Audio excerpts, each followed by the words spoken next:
lolli yooma akka xumuramu kan murteessu Ameerikaa fi Israa'el osoo hin taane Iraani. Deebisaa Iraan kenniteedha. Lola Ameerikaa fi Israa'el Iraan jidduutti deemaatiin jiru kanaan wal qabatee mee maaltu deemamaatiin jira. Akkasuma Ayatullah Haaraa Iraan muudatte Mujtabaa Kaameeniinis madaa'ee jira jechuudhaan kanarran tana gabaafamee dhuguma. Kanaan limee haga tokko quraan isa. Lola Ameerikaa fi Israa'el Iraan jidduutti deemaatiin jiru kanaan wal qabatee mee maaltu deemamaatiin jira. Maaltu mul'ataatiin jira. Abduu Mubaala Ibrahim gara deebiidhaan gara chaanaala kiyyaa dhuftan isin jira. Lola Ameerikaa fi Israa'el Iraan jidduutti gartee deemaa jiru kanaan wal qabatee ati gartee gaafa duraa Ameerikaan hin danda'amtu jechaati turte amman tana gartee jabina Iraan amma argite. Yaada kana bal'inaan irraa dubbachuu barbaada. Kanatti as deebina waa'ee har'an tana gartee Ayatullaan Haarayni madaa'ee jechuudhaan faca'e kanarratti waa xiqqoo takka gartee dubbaddeetiin bira dabra. Ayatullah Haaraa Mujtabaa Kaameenii ilma gartee Ayatullah Kaameeniidha. Mujtabaa Kaameenii hoogganaan Haaraa gartee amman tana dheengaddaadha kan gartee kan inni filatame. Har'an tana ammoo gartee miidiyaa New York Times gartee kan inni gabaasee Israa'el waabeffachuudhaani qondaalota Israa'el waabeffachuudhaani kan inni gabaasee jechuudha. Gaafa haleellaa jalqaba hooggantoonni Iraan abbaan isaa Ayatullah Kameeniin haati warraa Ayatullah Kameenii faa hooggantoonni gurguddoon gartee gaafa duraa dhuman san innis achi keessatti madaa'ee yaalarra akka turedha. Luuti isaas harki isaallee akka madaa'ee madaa guddaa akka madaa'ee kan jedhudha gartee kan inni gabaasee kana Israa'el waabeffateeti kan inni gabaasee. Isa kana ammoo gartee kan fuudheetiin New York irraa gabaasaatiin jiru BBC faara jechuudha. Amma as keessatti anamma akka nama tokkootitti waan kana yoo ilaalee dhugaa hin fakkaatu. Maaliidhaan osoo madaa'ee miidhama akkasii keessa jiru silaa muudamni kun ni godhama jedheetiin hin yaadu. Yoo xiqqaate aga inni fayyuu ni eegan jedheetiin yaada. Anamma akkanatti fakkaatutti bakka inni jiru baruudhaaf. Amma maal jedhachuma keessatti haga muudame as bahee uummatatti hin dubbanne haga muudame as bahee dubbatee ibsan kenninee akkamiin dubbata? Adamsamaa jira fakkeenyaaf akkuma gartee inni muudameen akka gartee gadditee fi akka gartee gammachuu hin qabne Tiraamp akka gartee gammachuu hin qabnedha kan isaan dubbatan. Ayatullah osoo hin ta'in isaan Ayatullah ofii muuduu barbaadan waan ta'eef jechuudha. Yoo inni as bahee bakka jiru irraa wayii irraa dubbate jala deemaniitiin gartee yeroo sanitti gartee ibiddatti gad lakkisan waan ta'eef akkamiin as bahee dubbata duwwaa. Kanaafuu bakka inni jiru baruu barbaadaniiti jedheetii yaadaan malee waan dhugaadhaan fakkaatu. Sanis ta'ee kana jiraatu gaduu bahaaduu gadiinuu bahanii sanidha. Amman tanatti kuni waan dhugaan fakkaanneedha jedheetii yaada. Tole mee amma sanis haa ta'u ammati. Innis bara miidhame kama biraattu bakka buufama beeki. Amma jarri qabsoo keessa jiraniimi osoo Ayatullah Haaraan kun illee miidhame kama biraa bakka buusan agarree jirra. Hin diigaman jechuudha jarri akka bakka diigama namni yaadee san hin jiran jechuudha. Tole mee amma karaa gartee yaada namoota tokko tokkotti as deebina. Ati gartee gaafa duraa Ameerikaan hin danda'amtu jechaati turte amman tana gartee jabina Iraan amma argitee ka jedhu komantii namoota hedduutiin arge hubannoodhaaf. Asirratti maaltu jira seetan Iraanu eega gartee lola kana lolli irratti banamee lola keessa seentee booda akka lolli kun isiidhaa fi filannoo bareeda ta'e argite jedhee yaada. Misaa'iluma gartee samii gubbaa deemu ka Israa'el irra bu'u ka Iraan irratti bu'u sanii miti. Haala deemaa jiru siyaasa akka yaadamee fi akka taa'ame akka gartee taa'amaa jiruu fi akka yaadame wantoota akkasii kanaa biree ol biratti gartee kan laalamu jechuudha. Waan gartee xiinxaltoonni addunyaa gartee jedhaatiin jiranidha. Fakkeenyaaf hooggantoota sana akkasii guyyaa tokkotti dhabuun qolannaa takka malee akkasiin gartee irra deddeebiidhaan godhamuun Iraaniif ammallee kufaatii guddaadha. Tole amman tana dhugaa Ayatullah biraa ilma gartee Kameeniidhaa filatteeti jirti. Kuni hinjifannoo guddaadha. Biyyi akkasiin hooggantoota gartee guyyaa takkatti dhabdee Ayatullah biraa osoo gartee biyyi hin diigamin osoo bulchiinsi hin diigamin osoo gartee akkasii duraanuu mormiin uummataa itti jiru haalli sun hundi cufamee gara gartee ce'umsa biraatiitti gartee akkasitti tarkaanfatuuni waan addaati gortee waan addunyaanuu hin eeginidha. Garuu ammoo Iraanuu eega lola kana keessa seentee eega gartee lola kana keessa seentee lolli itti baname Iraan beeka jaalattee lolatti hin seenne Iraan yeroo hundayyuu yeroo duraatii fi hankaniin arge Iraanii lola hin marii hin barbaadu Ameerikaa waliin hin mari'adhu Tiraamp waliin hin mari'adhu lola kana gartee kan xumuruu qabu nuhi malee Ameerikaa fi Israa'eliin meesanitti as deebina isi jettu yeroo duraatiif jechuudha kan hin arge yeroo hundayyuu Ameerikaa ofirra eegaa addunyaa ofirratti hin kaafnu jecha keessattuu gaafa gartee jaarsisuu hin jiru akkasii suutaan tarkaanfatan jechuudha. Amman tana eega lola keessa seenanii isaaniif akkanatti uummanni isaanii dhumuyyuu haga ammaa namni dhume gara gartee nama 500,000 akkas jedhamaati jira. Uummata nagayaatii beeki kun amma kun irra guddaa jechuudha hooggantoota sanii alatti jechuudha. Kun miidhama guddaadha. Magaalaan isaanii gubataa jirti. Akkasuma gartee haga iddoon gaazaa osoo hin hafinidha gartee kan barbadaayaatiin jiru jechuudha. Garuu ofirraa qolatuu kana keessatti Iraan hinjifannoo guddaa kan isiinuu eegalola kana eegaltee argite jedheetiin kan yaadu fakkeenyaaf mormiin uummataa itti ka'e muddama guddaa keessa jirti gaafuma duraatu osoo gartee Ameerikaa fi Israa'el lola irratti hin barinuu jechuudha. Amman tana kana keessa tokkumatu mul'ate. Gaafa Ayatullaan Haarayni muudamu osoo misaa'illi akkasitti roobu uummanni addabaabaayitti magaalaa guddoo keessatti bahee kan isaan biraa misaa'illi irratti darbatamu biraan mul'atu. kan gartee isaan bira oggum Israa'el osoo ogguu gartee gama sindoohisi mul'atu ummanni sodaa cabsee akkasiin karaa gubbatti gadi bahee ayatullaa gartee filachuu ayatullaa haaraa bulchiinsa haaraa gartee filachuu isaanii san akkasiin deeggaraa ture jechuudha ummanni. Kanatu Iraaniif injifannoo guddoodha. Gaafa duraa hooggantoota guyyaarraa guyyatti dhabaati jirti. Osoo lolatti hin seenamin dura jechuudha. Gaafa duraa Israa'el gaafa guyyaa takka keessatti jiranaalota saayintistoota nama meeqa? Nama 24 muumala bakka tokkotti hin finne. Bar waan biyya tabuu keessatti wanni akkasii ta'an Ameerikaa guddoo akkasiin seera akkasii dimokiraasiidhaan ijaarame kana qabdu tun iyyuu hooggantoota akkasii guyyaa takkatti yoo dhabde maal akka isirra gahumee ilaalti ilmaami taati. Garuu Iraan kan qoqqobbiidhaan akkasii shukkuwamtee jirtu suni hooggantoota akkasii san dhabuun deebi'ee ammas gaafa lolli kun eegalamuun akkasitti gartee hooggantoota san dhabuun eenyutu biyyi sun ol jettee gartee mataa ol qabatti jedheeti yaadeedha. Karaadha keechaatiin jiru kun waan dhugaati jechuudha hubannoodhaaf namoonni tokko tokko misaa'iluma deddeemuuf maal kana laalan. Dubbiin garuu akkas osoo hin ta'in Iraaniif irra wayyaa ta'ee kan argame gaafa dura akkasii gidirfamaa jirti pirootestii uummataa san amma gartee Iraanlaa seenama isii keessatti jechuudha. Tarsiimummaan isii akkaataa jireenya Eertiraa tokko ni yaadattuumi. Itoophiyaan na weerarti haga gaafa dura wayyaaneen bulchaatiin turte san Itoophiyaan nu weerarti waan jedhu kan qofaan uummata isii akka waa'ee aangoodhaa waa'ee qaaloominsa jireenyaa waa'ee gartee uummanni guddina maal jedhu kana hunda kanumaan bakka yeroo hundaa Itoophiyaan osoo qorattu jiraatti jechuudha diina kenna xalaataachin osoo jettu kanumaan uummata isii kanumaan gartee mataa isaa bulchite jechuudha. Iraan jiruu isii keessatti waa'ee Israa'elii fi Ameerikaa kanumaanidha uummata isii kan jiraachiftu kan jireenyi isii uummanni dagatame waa'ee misaa'ilii fi waa'ee diroonii kana qofaan biyyi akkasii gaazaan badhaate sun qaaloominsa jireenyaatiin uummanni jiraachuu dadhabee karaa gubbatti gabbaase sun waa'ee qoqqobbii Ameerikaatiin shukkumanii ikoonomiin isii harkaa laaffatee waa'een bittaa gurgurtaa keetiin gartee akkasitti ugguramteeti saniin jiraataatiin turte jechuudha. Amma duuba uummanni san cabsee yeroo qaaloominsa jireenyaatiin dadhabatee gartee uummanni jiraachuu dadhabee karaa gubbatti gadi bahee san lolli karama isii waan isiin duraan jechaatiin turre san goolii keessa seenee jechuudha. Tiraambii fi Naatanahuun dhiiga namaa turraan ittiin garagaleesse haa akkasiin goolii isii keessa seenanii irratti lola banan. Yeroo lola irratti banan uummata santu itti gadi bahaadha karoora Ameerikaatii fi gartee karoora Israa'el jechuudha. Uummanni isitti gadi bahuu osoo hin tahin isiidhaaf gadi bahe jechuudha. Kuni akka tarsiimootitti waan tokko dagatina gartee Iraanii uummata isii kadhumu kana uummata nagayaa kadhumu magaalaa maal jedhu kanallee kana agasum darran kaattu isiin. Isii wanni guddoon karooruma isii bulchiisuma gartee isii san ijaarattee waan jette san gartee akkasumatti gartee kamaan umurii dheereffatu waan kanaadha kan isiin gartee irratti xiyyeeffattu jechuudha. Amman tana duuba as keessaan waan gartee isitti pirootestii kaasuu fi isii keessatti gartee warra ijaarama akkasii gartee kan sodaattu san amman tana ufuma daaraa gooti. Lola keessa jirti yeroo kana keessa haalli hundi ni mijaa'aa jechuudha. Kun fakkeenyaaf isiif tarsiimoota akkaadha. Ummanni gartee duraan isii irratti gadi bahe sun amma isiidhaaf gabbaye. Kan duraan isii irratti gabbaye sun amma afaan gamiin itti gabbaareen sodaata iyyuu barama. Dhokatee barama ofiifuu boombiin Ameerikaan irra hin bu'in. Misaa'illi gartee Israa'el irra hin bu'inidha. Dhokatee barama manatti deebi'eeti jira jechuudha.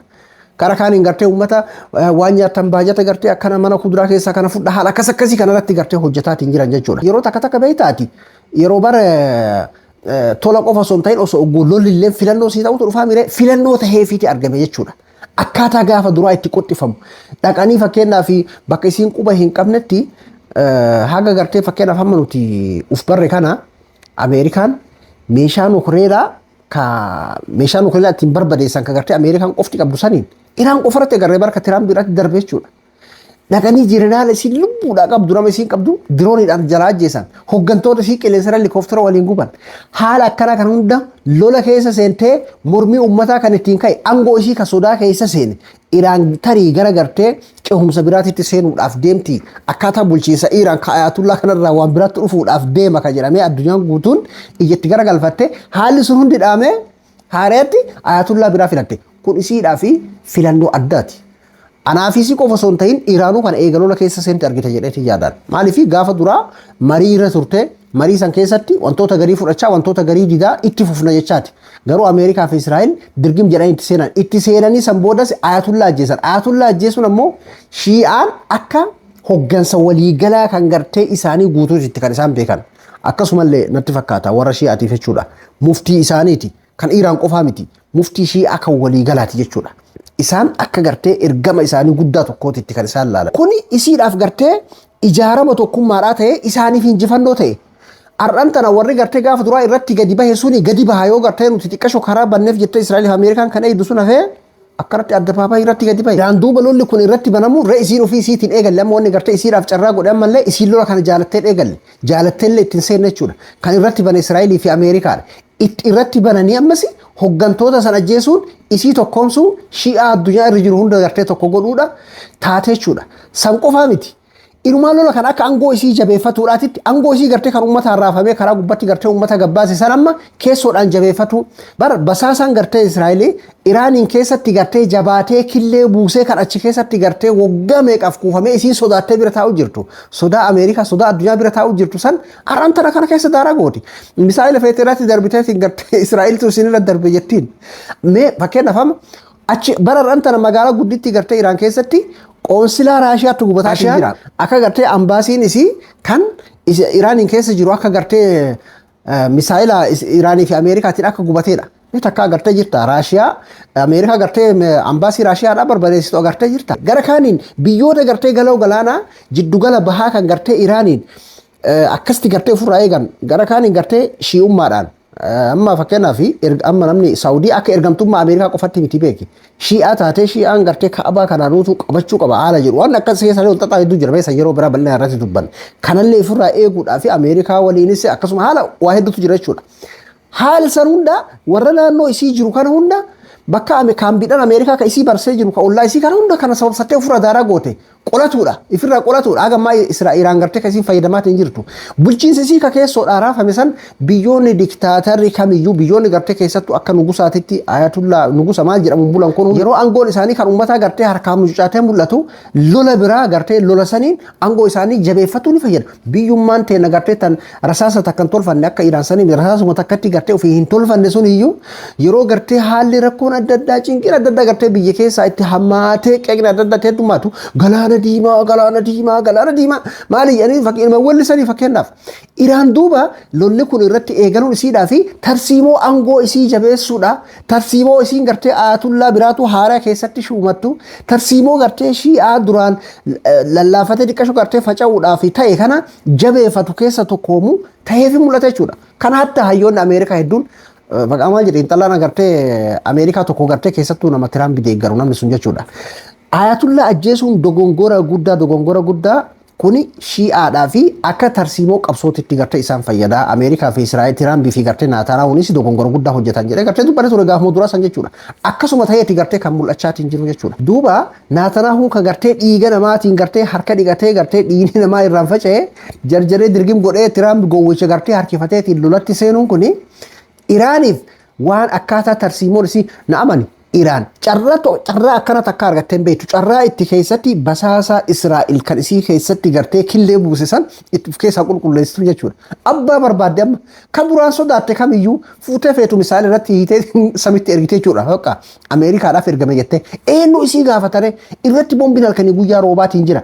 Ufuraa gartee fakkeenyaaf difeensi godha jirti. Amma eenyutu ajjeeseen wanni beekamu hin jiru. Biyyattiin halkanii guyyaa boombitu gartee gubbaa roobaa jechuudha. Haasawu pirezidaantii Iraan tokkoon argama. Haasawu pirezidaantii Iraan fakkeenyaaf kanarraan tana gartee sooshaal miidiyaa kanarra deemu jechuudha. Yeroo Ameerikaa fi Israa'eel gartee akkasitti duguggan irratti raawwachaatiin jiran haleellaa akkasii irratti raawwachaatiin jiran kanatti lammiin Iraan kamiyyuu waa'ee hiriiraatii fi waa'ee gartee pirootestiidhaa kana dubbata kanatti gartee socho'ataanaan itti gaafatamummaa ofumaa isaatii haa fudhatu. Jechuun amman tana kabeetaati ibiddaa biree jidduu kanatti katabatu ibidda eenyutu ibidda baluutti rubee ibidda baluutti rubeedha barama dubbichi. Ameerikaanis isa kana eegaa jirti Iraanis sodaa hoo qabaatteeyyuu jechuun sodaa waa'ee kanaa uummanni baay'inaa laata. Maaliif tarsiimoo Ameerikaa fi Israa'eel tusani wannummaan lola kanatti seenameef tokko guddaan kanaa mire. Ummanni duraanuu itti gadi bahee karaa gubbaa jira gaafa nuti gartee hooggantoota finne ummanni ol baheetiin gartee ummata mootummaa gartee nuti feenu san ummata hooy goosifne gartee achirra kennaa fi ayatullaa nuti barbaannu jarri ayatullaa isaanii sandidanii kanuma ofii kana filatanii mire innaa pirezidaantiin Iraan arrayyuu ummanni yeroo kana keessatti namni tokkolleen waa'ee mormiidhaa dubbata taanaan itti gaafatamaan isuma mataa isaati. Nuti amman tana diina qorataa jirra. Carraa akkana duuba Iraanii fi akka lootoriitiitti itti fayyadamaatiin jirti jechuudha. Kanaaf Israa'eel baay'isa wayii ni dhoofatti malee yeroo hundayyuu gartee nuti sakuriitiidhaa fi iccitii kennaaf jettee waan Israa'eel waan godhamu kamiyyuu balaan fedhee itti bu'ee hin dhoofatti. kolfaatuma gartee achi gadi baan kanaanidha waan isiin beekamtu jechuudha. Waan qabdus gartee kana qaba jettee himattu waan hin qabne faa guddiftee hin qaba jettee faa himatti malee waan qabdullee hin mul'ifattu iccitiidhaan akkasitti gartee kan inni jiraatu. Basaasaan Israa'ilii iccitiidhaan waan hunda keessa seenee gartee akkasii hojjetuudhaan kan inni beekamu basaasaan Israa'ilii jechuudha. As keessatti duuba waan shakkitu san hunda haga Israa'elitti gartee furguggeeffatuudhaan miidhaa guddaa dhaqqabsiisaatiin jirti jechuudha. Yeroo biraani sodaatti haala saniini waan hin jirre tunarratti deemsifamaa Ameerikaan waan hin jirre narratti adeemsifti guutumatti tuna dhabamsiifti jettee sodaatti jechuudha. Duuba amman tana as keessaan sababa argattee kana hojjetaatiin jirtu. Shuf barra Israa'el fakkeenyaaf ifatti loltoonni kaameera magartee biyyattiidha sakuriitii kaameeraa karaa gubbaadha dhaabbatu akkanatti gartee kan mul'isu kan dhiyeenya kana gartee ajandaa guddaa ta'ee addunyaan guutuun ajaa'ibsiifataatiin jirtu kuni miidhaa isii irratti gahaa jirurraa adawwiin nutti gammadaa kuni kufaatii kennaa jechuudhaan kana dho'isuudhaaf waraanni basaastonni gartee Israa'elii yeroo gartee kana godhan kaameeraan isaan qabeedha. Kabiraa ammoo anillee isiniin jedhanii ture gartee viidiyoo dhiyeenya kana isinii waraabe keessatti. Osoo Israa'el Iraan irratti gartee uummanni gadi baha karaa gubbatti gadi baheetiin fonqolcha nuu raawwatanii eegan Israa'el irratti bahan. Israa'eliin irratti bahaati jira amman tana. Lolli ni gahaa nuti Iraan irratti lola deemsifamu hin feenu jedhanii CNN miidiyaa Ameerikaatti gartee kan gabaase jechuudha. Isaan irratti iyyuu uummanni bahaa jira jechuudha. Iraaniif ammoo bahaati jira. Kanaadha gartee kan faallaa tahee fi mul'ate. Iraan ofii isiitiif iyyuu gaafa uummanni itti gadi bahe san sodaa guddaa keessa turte. Uummata bal'aa qabdi uummanni isii gartee hagamu yoo dhume tokkummaan isii kun jabaannaan na'amani isiidhaaf ililiidha. Ka du'e kanaaf muudaa kan du'e kanaaf muudaa kan lafa jalatti dho'ifataa tumaan as keessatti numaa aangoo isii duraan gartee karaa jabeeffatuun dhabdee fi waan of keessaa qulqulleessuu taatee hunda qulqulleessaa akkasii itti fufuun isiidhaaf carraa ta'ee mul'ate. Kuni Tiraampiif illee naasuu guddaa ta'ee faallaa sanii ta'ee kan gartee itti mul'ate isa kanaa jechuudha. Kara biraatiin lola kana gartee kan xumuru Iraani malee Israa'elii fi Ameerikaa miti kan jedhudha ibsisiin gartee hafte jechuudha.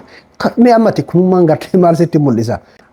Tiraampi karaa biraatiin yoo gartee fuula keellaa artee addunyaa hormuus kana yoo gartee kan isin cuftu taatee balaa kana caala gartee harka diidamaan guddaa ta'etu itti bu'a. Balaan kana caala wanni bu'u tokko illee nuun jira. Luluma kana iyyuu gartee akkamiin eegalte aangoo isaatii ala eegaleedhaani waxxaranii gartee qabaniiti jiran jechuudha. Tarii naatanaa kun gartee kophaa hafuu danda'a laata. Ameerikaan gartee biraafti namichi kun bar haja isaatii miti beeke. Tiraampi kun daa'ima nama gartee Ameerikaa biyya guddittii isa bulchu namichi nigdii malee waan akkana kana gartee umarraan beeku tabtaabbaadha jedheetii yaadaan. Mootummoonni Ameerikaa kan amma duraa hundi siistamaan Iraaniin akkasi qancarsaa turan malee lola seenanii keessattuu ayatullaa isii ajjeesanii inumaa shi'aa waan duraanii caalaa akka jabaatee gartee jihaada shi'aadhaa akka isaan labsan. Jihaada shi'aadhaa akka isaan labsan hin goosisu jedheetii yaada. Maaliifii bulchitoonni gartee Ameerikaa kan amma duraa Iraan akka gartee biyyoota Arabaa kan birootii miti. Iraani biyya gartee seenaa dheeraa biyya gartee taarikuma keessatti seenama keessatti biyyi Iraan biyya gartee jajjaba seenaa gartee yeroo dheeraa qabduudha. Akka Arabaa san kaan gartee ka isaanii godhatanii miseensa godhatanii oppodiyoo godhanii itti fayyadamuun hin danda'amne akka Araboota kaanii gartee kaan keessa seenaniitiin gartee diiguulleen danda'amuu irratti salphaa miti jedhameeti. Karaa ekonomiitiin siistama akkasiitiin gartee hayyoonni Ameerikaa bulchitoonni Ameerikaa kan amma dura ekonomiidhaan akkasii gartee qophii adda addaatiin siistama adda addaatiin gartee akkasitti daaraa godhaatiin turan basaasa Israa'el kana itti erguudhaan godhaatiin turan jechuudha. Kunniin ka jarri amma ka dhiin namaa itti guutee matarraan faca'e waan hunda gartee kan injifannoo se'an naatanaa ofii Tiraampi wal qabataniitiin gartee itti seenan jechuudha akka tapha ijoolleetitti. Kanaafuu biyyi Arabaatii fi biyyi Iraan wal addaa jechuudha. Ifirraa qolatu irratti illee tokkummaa isaanii akka hin diigamne godhuu irratti illee gara kaaniin ammoo yeroo Ameerikaan lolli isii gartee humni isii lola keessummeessuu hedduu hin danda'amnetti inumayyuu supparpaawummaa gartee addunyaa irratti qabdu san tarii Chaayinaa harkaa fudhatuudhaa deemamaa ce'umsa biraatti dhufuudhaaf deemamaa yeroo gartee Ameerikaan poolisii addunyaadhaan Tiraampi poolisii addunyaadhaa hin taanu Ameerikaa faristiidha yeroo inni jechaa jirutti lola guddaa akkasii keessa seenuun Iraaniif carraa ta'ee akkasii gartee humna isii jabeesseetiin mul'ataatiin jira jechuudha. Yeroo Tiraampi ibsa gartee lolli amma xumuramuudhaa ka'ee humni Iraan gartee laaffatee kana booda sodaa Ameerikaatii miti jechaa jirutti amman tana lola gartee kan xumuru Iraanii malee Israa'elii fi Ameerikaa miti. Innaa kuni carraa guddaa ta'ee argame jechuudha Iraan. Kanaafuu waa'een gartee lolaa Ameerikaa fi gartee Israa'el Iraaniin irratti baranii akkaatuma gartee Israa'elii fi Ameerikaan deemantu Iraaniidhaaf carraa jiraachuu isii taheeti gartee kan mul'ate. Lolli silaa balleessaadha diigaadhaan Iraaniin garuu gartee barbadeessaa fi diigaa qofa osoo hin tahin ijaaraallee ta'ee bakka hedduutti gartee waan akkasiiti jechuudha kan mul'ataatiin jiru jedheetiin yaada. Namni lolli irratti banamee fi kan lola eegalee fi kan irratti eegalamellee tokkoo miti. Akkasuma yeroo gartee addunyaan raafama ce'umsa biroo keessa seenaa jirtu ta'ullee Iraaniin ni gargaaree isin jechuu barbaadeeti. Innaa gartee xiinxaltoonni addunyaallee hedduun isaanii kanadha gartee kan isaan dubbachaatiin jira jechuudha. Iraan akkuma gartee miidhamaa jirtu sanitti akkasiin gartee miidhaa geessisaatiin jirti. Qaaloomiinsi addunyaa biyya addunyaa tana guutuu keessatti mee waan hunda gaafadha. Waa'ee nadaajaa qofaa miti elektirooniksii meeshaan hundi jechuudha. Dachaadhaan dabalaati jira. Addunyaan guutuun gartee sodaa keessa seenteeti jirti. Qaaloomiinsi jireenyaa fi raafamni gartee diinagdee kunis duuba warra lola kana eegan irratti kallattii biraatiin dhiibbaa Iraaniif ammoo yeroo isiin itti gara tokkoon gubataa gara tokkoon itti madaa ofii itti fayyiftu taheeti gartee kan mul'achaatiin jiru isin jechuu barbaadeeti. Kanaafuu gartee lolli ammallee haala saniin gartee jabaatee itti fufeeti jira. Iraan ammoo gartee lola kana gartee kan xumuraan malee Ameerikaa fi Israa'eel miti jetteeti jirti. Arabtoonni moobaayilaa biraahi akkuma biraatiin waliin deebinutti nagayaan naa tura.